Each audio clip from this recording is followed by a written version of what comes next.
Hey, to reset your Google Pixel 10 Pro without your screen password, all you have to do is just to click and hold the power key and the volume up button simultaneously, and now select restart button. When this restarting disappears, quickly click and hold the volume down button and hold it all the time until the another screen turns on. So you have to just be patient.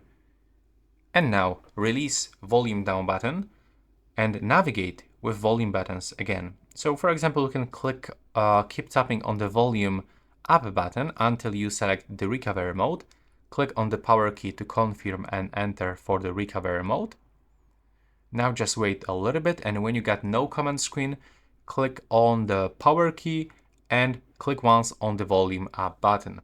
Now as you can see, we have to scroll with the volume down button because this screen is not working right now. It's not, you cannot touch the screen right now. You have to select wipe data / factory reset, click on the power key, scroll to all the way down for the factory data reset, and click on the power key again. Now the reset is complete, and we have to just select reboot system now by clicking on the power key. Now just wait for the first setup screen